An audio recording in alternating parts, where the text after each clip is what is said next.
Hi, I'm Marty. I flew these with these. I fly these with them. Got a wife, kids, play golf, band, happy life, and then Corona. It's a drag, but you're not alone. Have a laugh with me on.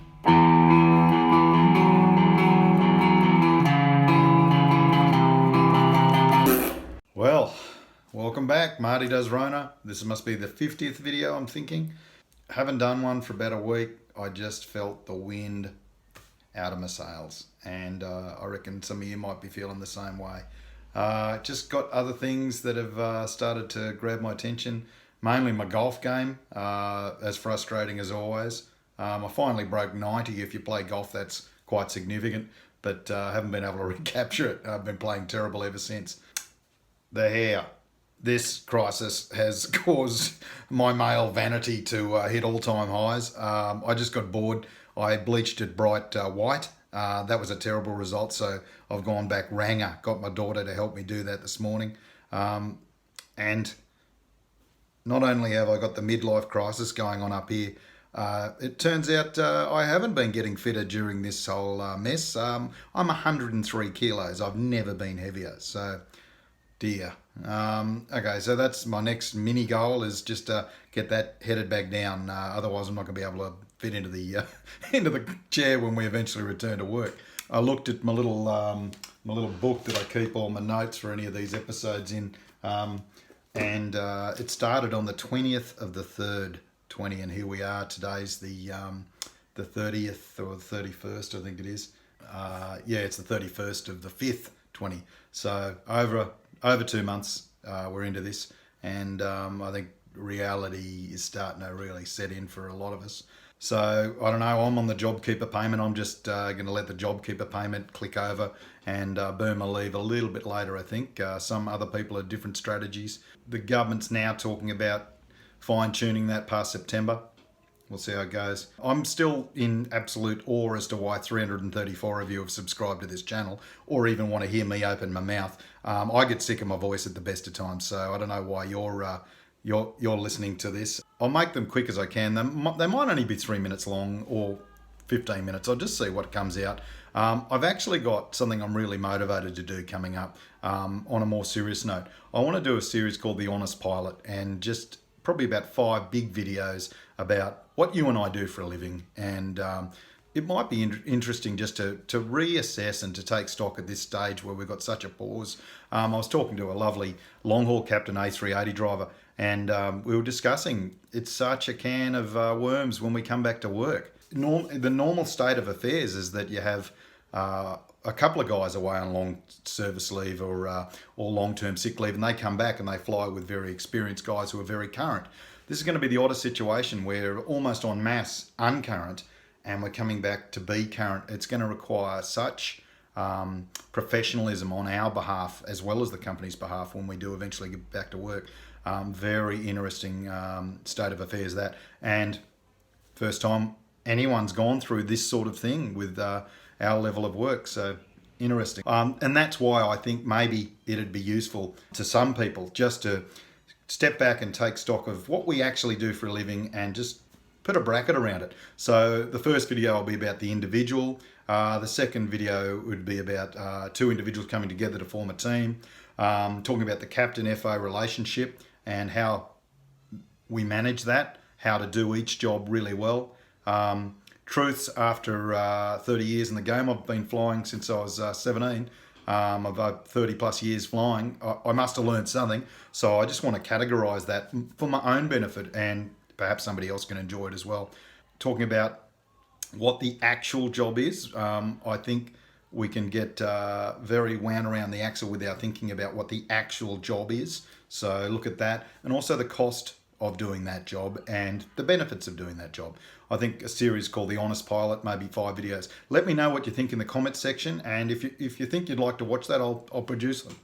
I've been just filling out my logbook because it's 8 years out of date. I just pretty much when I got my captaincy, well, 10 years out of date then. I pretty much stopped doing my logbook. I just allowed the Qantas system to take care of it with my currencies and qualifications, instrument approaches flown, actual day, night, in command, all the rest. And I've just let my logbook fade. I've got a beautiful logbook. I had this thing bound when I left the Air Force, and I'm just looking. So here's my first day I flew in a jumbo. It was on the June 2000. Sydney Christchurch back to Sydney, just an observation sector. Mate, what an eye-opener that day was. So that first bit there was all my Air Force days.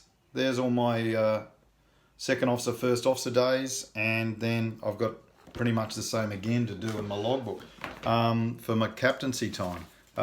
Going through my logbook was bloody interesting. Just our lives have just been marked out in bid periods. You start to forget years, and they're more defined by bid periods.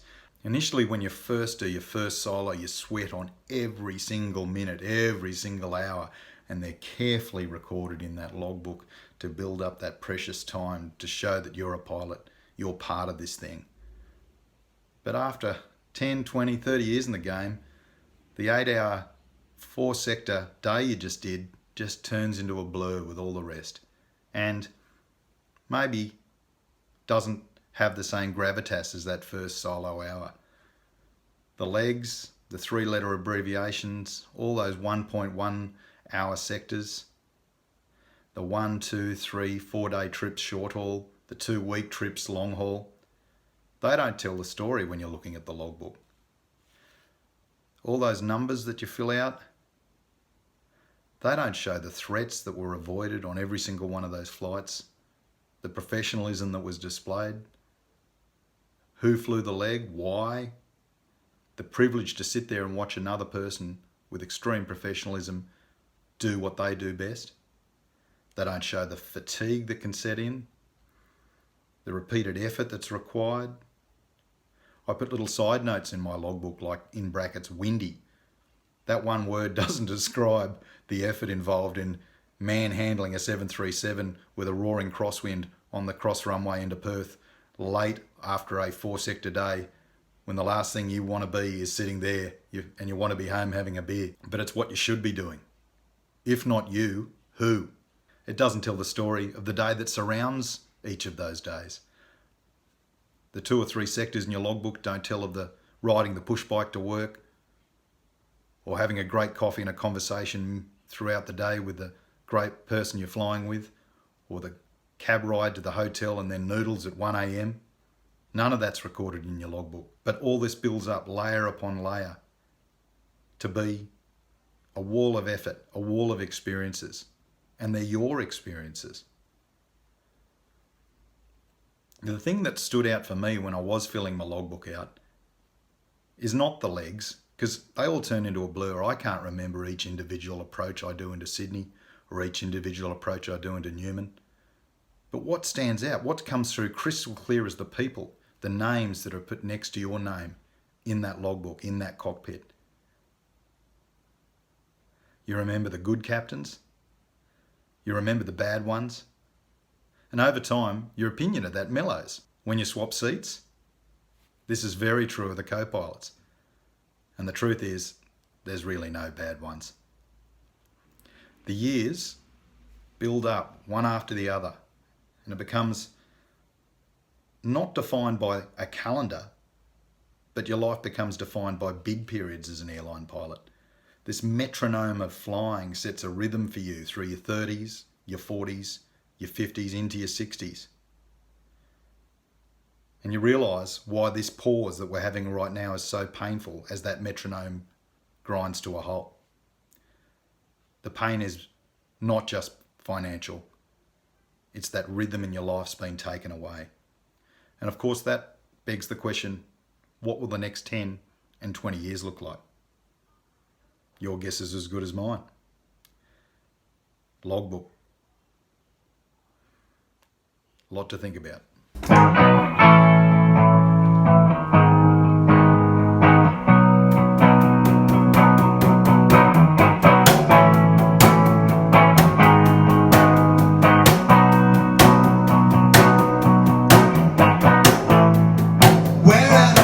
With our backs to the wall,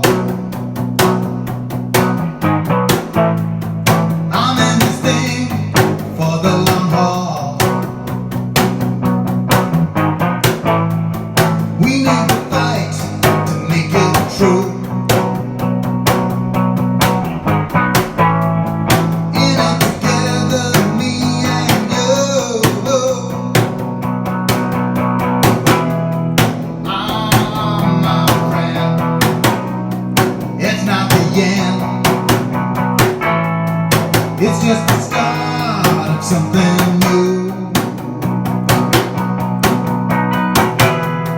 Come on, my friends, it's not the end. It's just the start of something new.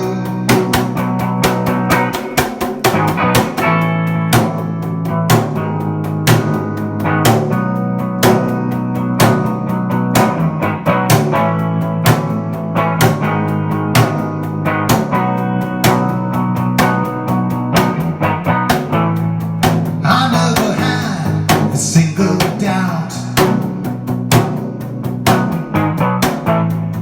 I never had to scream and shout, never thought of pulling out.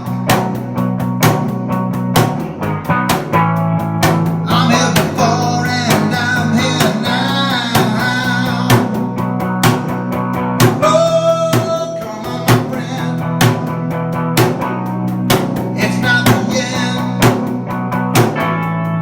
It's just the start of something new. Oh, oh, come on, my friend. It's not the end. It's just the start of something new. Yeah, that'll do.